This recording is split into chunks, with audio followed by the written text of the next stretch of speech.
Assalamualaikum warahmatullahi wabarakatuh. Alhamdulillah, alhamdulillahi rabbil alamin. Wassalatu wassalamu ala sayyidil mursalin wa ala alihi wa sahbihi wa man tabi'ahum bi ihsanin ila yaumiddin, amma ba'd. Puji syukur kehadirat Allah Subhanahu wa taala. Kemudian salawat dan salam marilah sama-sama senantiasa kita sanjung sajikan ke pangkuan Nabi besar, Nabi kita Nabi Muhammad sallallahu alaihi wasallam. Hadirin yang dimuliakan Allah Subhanahu wa taala, kali ini adalah pertemuan kedua kita dalam mengkaji tentang ilmu tajwid ataupun ilmu yang membahas tentang bagaimana membaca Al-Quran sesuai yang diajarkan oleh baginda Rasulullah sallallahu alaihi wasallam. Pada pertemuan sebelumnya kita sudah membahas sedikit tentang pengantar ataupun muqaddimah dalam ilmu tajwid. Juga sudah kita fokuskan tentang bagaimana membaca surah Al-Fatihah yang merupakan rukun dalam salat kita secara baik dan benar. Maka pada pertemuan kali ini, hadirin yang dirahmati Allah Subhanahu wa taala, kita akan mulai masuk ke dalam salah satu pembahasan yang ada dalam ilmu tajwid, yaitu pembahasan tentang makharijul huruf ataupun tempat-tempat keluarnya huruf. Jadi dalam ilmu tajwid itu ada 5 hal yang perlu kita pelajari. Jadi kita ulang kembali. Yang pertama adalah tentang tempat keluarnya huruf. Artinya kita harus tahu sebelum kita mengucapkan huruf. Kita ingin mengucapkan misalnya huruf ba misalnya. Di mana keluarnya? Ataupun ta, di mana keluarnya itu? Artinya kita harus bisa bedakan. Di mana huruf ba, di mana huruf ta, di mana huruf sa, sampai dengan hurufnya itu harus bisa kita bedakan. Karena seseorang manusia yang diberikan kelengkapan oleh Allah Subhanahu wa taala indera pembicaranya, maka seseorang itu memiliki 5 juga. Memiliki 5 anggota yang merupakan anggota untuk mengucapkan huruf-huruf dalam Al-Qur'an. Yang pertama diberikan kita mulut oleh Allah. Mulut itu terdiri daripada yang pertama tenggorokan yang paling dalam, kemudian bagian kedua adalah lidah, kemudian bibir, kemudian hidung, dan juga yang kita buka, kalau mulut kita buka maka nampak seperti rongga terbuka. Ketika mulut kita terbuka, itu ada namanya rongga mulut. Rongga mulut juga bagian daripada anggota-anggota makhraj. Maka seorang manusia itu 5 bagian ini, dari tenggorokan, lidah, bibir, hidung, kemudian rongga terbuka lagi ataupun rongga mulut. Dari 5 tempat inilah keluar 29 huruf-huruf hijaiyah. Kita mengenal dalam membaca Al-Quran ada 29 huruf hijaiyah. Yang pertama adalah huruf alif, ba, ta, sa sampai dengan hurufnya.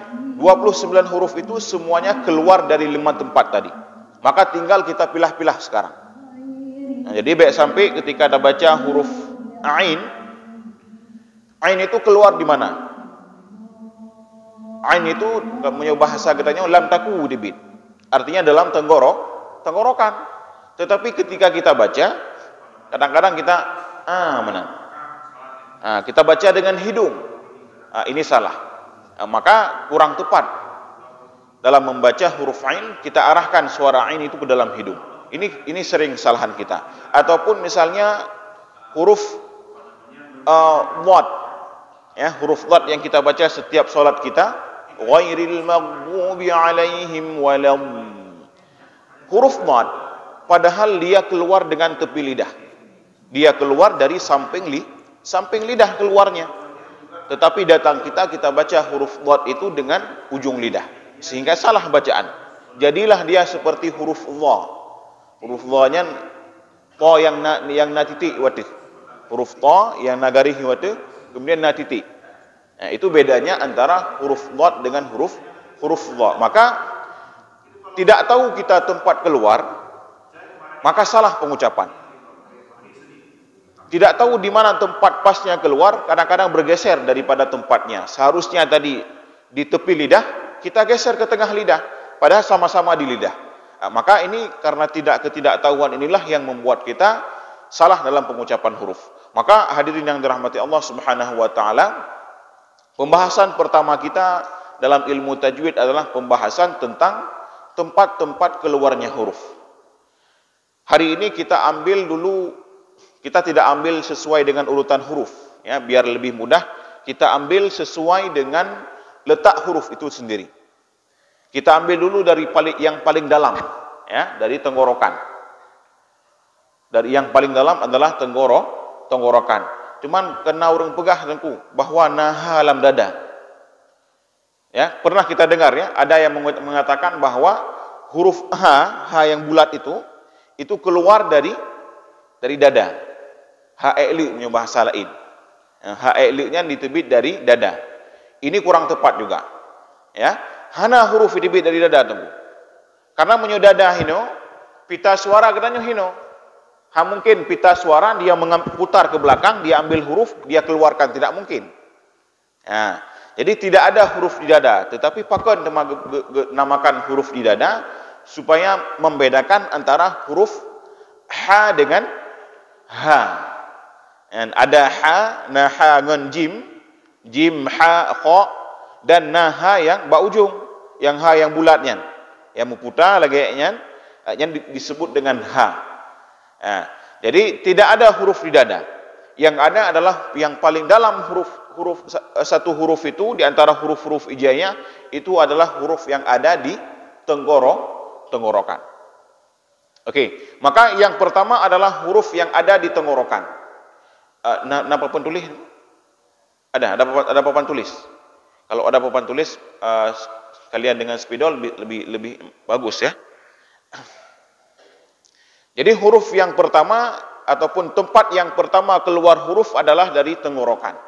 Ya, dari tenggorokan. Oke, tenggorokan kita yang mana? Yang pertama adalah pangkal tenggorokan. Di mana tempatnya? Di sini, pangkal tenggorokan. Yang bak belahannya antara tulang takunya, inilah disinilah disebut dengan pangkal tenggorokan. Jadi tenggorokan itu terbagi kepada 3 bagian. Yang pertama pangkal tenggorokan, yang kedua tenggorokan bagian tengah, menyuragam yang punanya jakunnya, ini namanya tenggorokan tengah. Dan yang ketiga adalah ujung tenggorokan. Ya, yang ketiga adalah ujung tenggorokan. Ada pangkal, ada tengah, ada ujung. Ya, ini harus kita ingat bahwa tenggorokan itu dibagi kepada 3 bagian. Ada pangkal tenggorokan, ada tengah tenggorokan, dan juga ada ujung tenggorokan.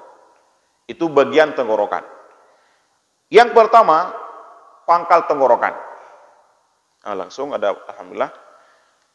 Jadi kita bagi terus di sini. Pakai ini,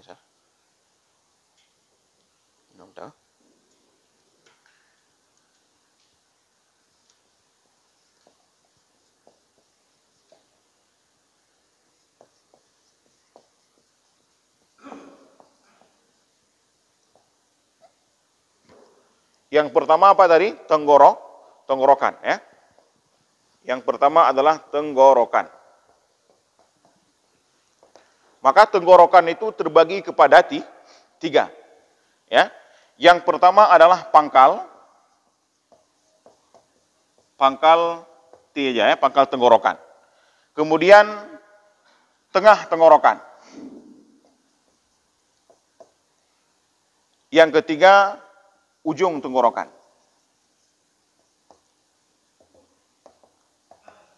Ya.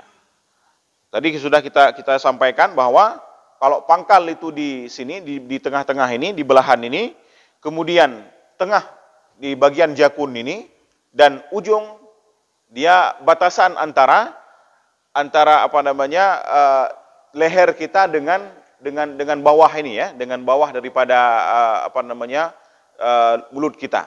Itu disebut dengan ujung tenggorokan. Maka dari pangkal tenggorokan, masing-masing daripada tiga tempat ini mengeluarkan dua huruf masing-masing. Yang pertama adalah di pangkal tenggorokan itu keluar huruf hamzah. Huruf hamzah yang pertama. Maka ketika kita baca hamzah, ya tekanannya ada di sini. Kita baca hamzah, itu tidak ada tekanan. Kalau kita baca hamzah, itu tidak ada tekanan, sehingga tidak mengeluarkan huruf. Makanya kalau ada orang baca Al-Quran, itu bukan a dia baca, tapi o. O itu seperti bacaan alif. Ya, alif yang ada, misalnya dalam bacaan di depannya ada panjang, la itu alif namanya. Sedangkan hamzah itu perlu kepada tekanan. Coba kita baca ketika, misalnya kita baca ketika sukun, maka lebih jelas. Ya, akan nampak ketika sukun bacaannya tekanannya di ujung, di pangkal tenggorokan. Itu huruf yang pertama yang keluar dari pangkal tenggorokan. Huruf yang kedua adalah huruf ha. Ini ha yang terpuah penuh dalam dada. Itu huruf yang kedua yang keluar dari pangkal tenggorokan. Ha, juga ada tekanan. Ha, ya. Jangan dibaca ha dengan di sini. Ataupun dibaca dibalik dengan ha. Ha jadi ha, ha jadi ha. Padahal ha itu di sini, di pangkal tenggorokan. Sekarang kita baca sama-sama dari hamzah, Bapak ya. Bapak Ibu, a. Cinimat ini nak terasa tekanan. A.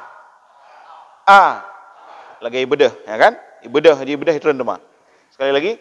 A. Ha.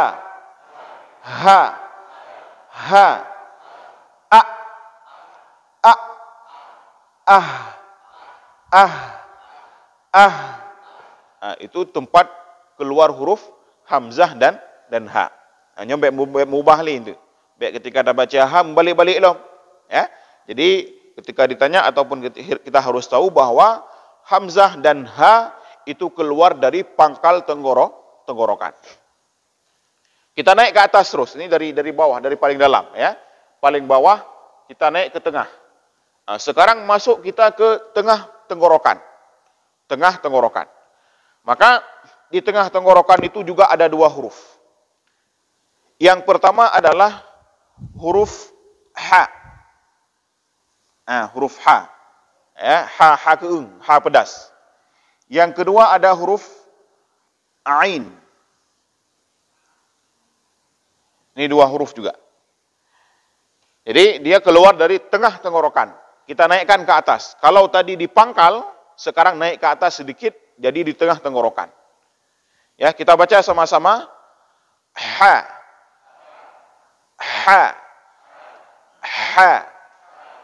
Baik terbaca lagi ha penuh. Ya. Ketika ini sama dengan bacaan huruf yang ada di alhamdu. Al-ha, jangan al-ha. Ya. Al-ham, salah. Al-ham yang betul. Ya. Kita baca lagi. Ha. Huruf kedua.